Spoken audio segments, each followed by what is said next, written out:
मेरे प्यारे मित्रों, स्वागत है आप सभी का आपके गुरुजी चैनल एसपीजा चैनल पे। और आप लोगों के लिए हम साइंस का मेरे पास तो जो अभी आप लोगों का एग्जाम हो रहा है उसका हम ऑब्जेक्टिव क्वेश्चन लेके आए हैं। इसमें हम सारे क्वेश्चनों को आपको आईटी क्वेश्चन पूछा जाता है। आईटीओ क्वेश्चन का आंसर आप लोगों को बताने वाले हैं यहाँ पे। तो आपने जो बनाया है मिला लीजिएगा, और कितना आप लोग सही किए हैं गलत किए ये जरूर ही कमेंट बॉक्स में कमेंट करके जाइएगा। हम आपको सारे सब्जेक्टों के सॉल्यूशन करवा करवा के आप लोगों के लिए मेरे पास यूट्यूब पे डाल देंगे, आप लोग वहां से देख के अपने मिला लीजिएगा। चलिए हम लोग स्टार्ट करते हैं। यहाँ से कहा गया है क्वेश्चन नंबर 1 से। हम इसमें आप लोगों को डायरेक्टली आंसर बताएंगे, हम इसमें सॉल्यूशन नहीं करवाने वाले हैं। ज्यादा कुछ भी नहीं बोले, सीधा आंसर बताते जाएंगे, क्योंकि हम इससे पहले ही सारे को क्वेश्चन का आंसर सॉल्यूशन कर लिए हैं दोस्तों। और यहाँ पे आप लोग अगर आप लोग सीखना चाहते हैं तो हमारे दूसरा जो हम आपको ऑब्जेक्टिव क्वेश्चन बताते हैं वहाँ पे जुड़िए, क्योंकि वहाँ पे हम पूरा एक्सप्लेन करके सारे ऑब्जेक्टिव क्वेश्चन को बताते हैं। प्रकाश का परावर्तन अपवर्तन चैप्टर का ऑब्जेक्टिव खत्म हो गया है। मानव नेत्र में हम लोग 50 ऑब्जेक्टिव क्वेश्चन कर लिए हैं, आगे के करेंगे। अगर जो भी प्यारे भाई हमारे सारे ऑब्जेक्टिव क्वेश्चन को देखते होंगे करते होंगे, विश्वास मानिए हम लिख के देते हैं, एक भी क्वेश्चन उससे नहीं छूटेगा एग्जाम में, इस बात की गारंटी है आपके गुरुजी के। हाँ, लेकिन आपको सारी वीडियो देखना होगा, सारे कंसेप्ट को सीखना होगा। चलिए स्टार्ट करते हैं। Let's me start.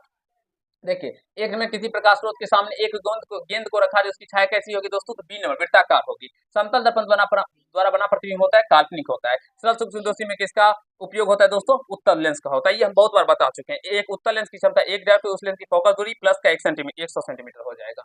चलिए, निर्वात में प्रकाश की चाल 3 गुना 8 मीटर पर सेकंड। यहाँ पे किलोमीटर सेंटीमीटर दिया गया। देखिए बहुत सारे बच्चे यहाँ पे भी गलत करेंगे, गलत नहीं करना। मीटर पर सेकंड होता है, मारिएगा ध्यान से। एक एंगस्ट्रॉम पावर माइनस का 10 मीटर होता है। फोटोग्राफी कैमरा उत्तल लेंस होता है दोस्तों, बी नंबर। किसका अपवर्तनांक सबसे कम होता है? पानी होता है। प्रकाश की चाल ये हल कीजिएगा तो दोस्तों ये 2c/3 निकल के आ जाएगा। चलिए, यहाँ से जल में एवं कांच के निर्वात की आपस इसको हल कीजिएगा तो ये 9/8 निकल के आ जाएगा। ये देखिए 3/2 बटे 4/3 हो जाएगा, क्योंकि कांच में अपवर्तनांक ना होता है। तो यहाँ से कांच के पूछा तो कांच का अपवर्तनांक बटे क्या हो जाएगा? जल का अपवर्तनांक। ठीक है, तो हल कीजिएगा तो कितना निकल गया? 3 के 9/8 हो जाएगा। इसके नेत्र रंग पारितारिका हो जाएगा। रेटिना प्रकाश को परावर्तित करता है दोस्तों, दोनों। हाँ, ये सी हो जाएगा। 13 नंबर, पेशियों के स्थिर होने पर अभिनेत्र लेंस की फोकस दूरी लगभग होती है 2.7 सेंटीमीटर होता है दोस्तों। विद्युत धारा की प्रबलता कैसे है? मतलब एम्पियर। आर ओम वाले तो यहाँ से हो जाएगा R/N हो जाएगा। जब इसको हल कीजिएगा तो 1 HP और 746 वाट होता है मेरे प्यारे दोस्तों। ठीक है, विद्युत सूचक की लंबाई छड़ चुंबक होता है। हम इससे पहले इन सारे क्वेश्चनों को हल करवा दिए हैं, मतलब जो हमारे बच्चे क्वेश्चन लेके आए थे हमने हल कर लिया और देखा बहुत ही आसान आसान क्वेश्चन है, ज्यादा डिफिकल्ट क्वेश्चन नहीं है दोस्तों। तो आप लोग डरने की जरूरत नहीं, खाली मिला लीजिए, हम आपको डायरेक्ट आंसर आप लोगों को बता रहे हैं यहाँ पे। चलिए, घरेलू विद्युत परिपथ में धार क्या होता है? ये लाल रंग का होता है दोस्तों। चुंबकीय क्षेत्र रेखाएं खुला बंद वक्र होता है। उसके बाद निम्न एसी मोटर की कुंडली पूर्ण वलय होता है। चुंबक के भीतर चुंबकीय क्षेत्र रेखा दक्षिण से उत्तर की ध्रुव की होता है। चुंबकीय क्षेत्र रेखा एक दूसरे को कभी प्रतिच्छेदी नहीं करती है। सीएनजी के बाद कंप्रेस्ड नेचुरल गैस होता है मेरे पास। तो लाल रंग अधिकतर अवरक्त किरणें कहलाते हैं। कौन सा ऊर्जा स्रोत ऊर्जा के व्युत्पन्न नहीं होता है मेरे पास? तो भूतापीय ऊर्जा हो जाएगा इसका आंसर। ग्रीन हाउस गैस में आप कह सकते हैं जीवाश्म ईंधन दोस्तों। सोलर सेल बना होता है, सिलिकॉन का बना होता है। कौन सा धोबिया सोडा? Na2CO3 × 10H2O मेरे प्यारे दोस्तों धोबिया सोडा का होता है। कौन सा संयोजन अभिक्रिया है? तो ये हो जाएगा दोस्तों संयोजन, मतलब संयोग करना। जैसे कि A प्लस मिल के मेरे प्यारे दोस्तों अगर ए बी हो जाए तो ये संयोजन अभिक्रिया हो जाएगा। और ए बी अगर टूट गया दोस्तों इस तरह से A प्लस बी हो गया तो ये वियोजन हो गया। वियोजन यानी क्या कर रहा है? टूट रहा है, तो इसलिए वियोजन अभिक्रिया हो जाएगा। चलिए नेक्स्ट क्वेश्चन की ओर चलते हैं। कौन सा ऑक्सीकरण अभिक्रिया नहीं है? मेरे पास तो अवक्षेपण जो है ऑक्सीकरण अभिक्रिया नहीं। ऑक्सीकरण, हाँ। साग सब्जियों में विघटित होकर कंपोस्ट बनने की किस क्रिया को क्या कहते हैं? उष्माक्षेपी कहेंगे। ठीक है, 32।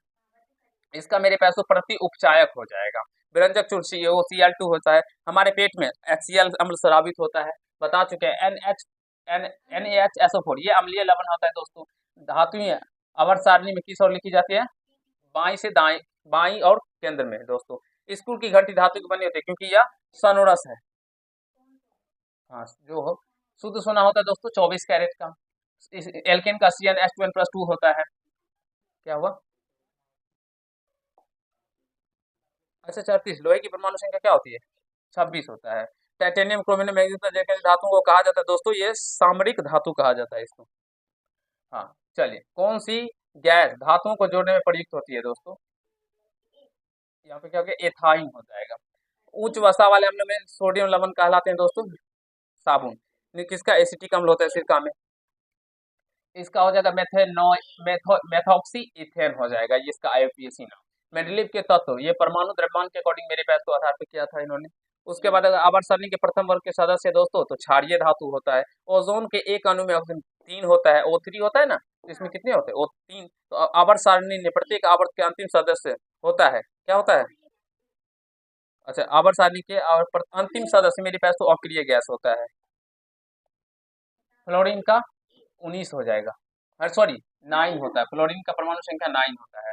कौन वन संपदा का एक उदाहरण है, लकड़ी मेरे प्यारे दोस्तों वन संपदा का। ग्लोबल वार्मिंग के लिए उत्तरदायी CO2। चिपको आंदोलन का मुख्य उद्देश्य वृक्षों को काटने से रोकना दोस्तों। कोयला और पेट्रोलियम जीवाश्म ईंधन है।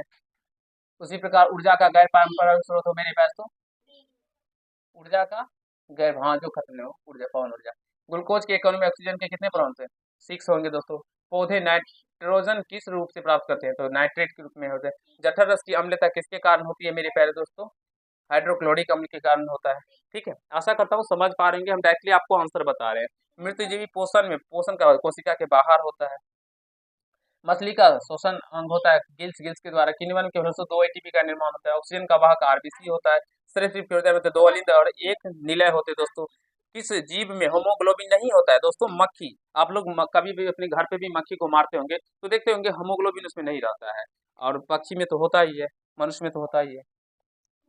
स्वस्थ मनुष्य का रक्तचाप 120/80, जिसे हम लोग BP कहते हैं दोस्तों, ब्लड प्रेशर कहते हैं, वो 120/80 होता है। जब आप लोग का घट जाएगा या बढ़ जाएगा तो आप लोग को जाने की तैयारी हो जाएगी ऊपर। तो थोड़ा सा पौधे में टेनिन नामक पदार्थ कहाँ संचित होता है दोस्तों, छाल में होता है।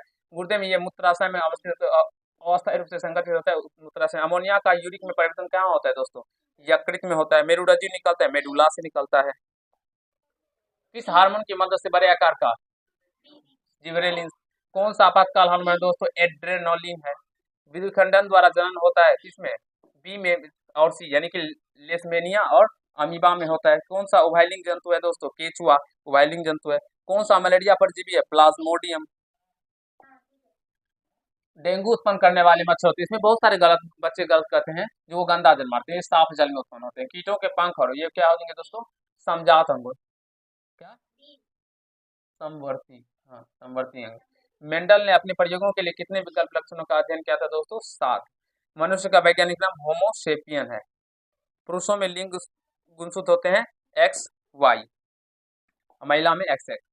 विश्व पर्यावरण दिवस मैंने पर्यावरण दिवस मनाया था 5 जून को। मेरे प्यारे दोस्तों हमने 80 ऑब्जेक्टिव क्वेश्चनों का सोल्यूशन आप लोगों को करवा दिया, और आशा करता हूँ वो ऑब्जेक्टिव क्वेश्चन आपसे भी मिला भी लेंगे। तो आपने कितना सही किया कितना गलत किया ये जरूरी कमेंट बॉक्स में कमेंट कीजिएगा, हम आपके कमेंट का इंतजार करेंगे। चलिए हम आज की पार्ट में इतना ही करते हैं, धन्यवाद।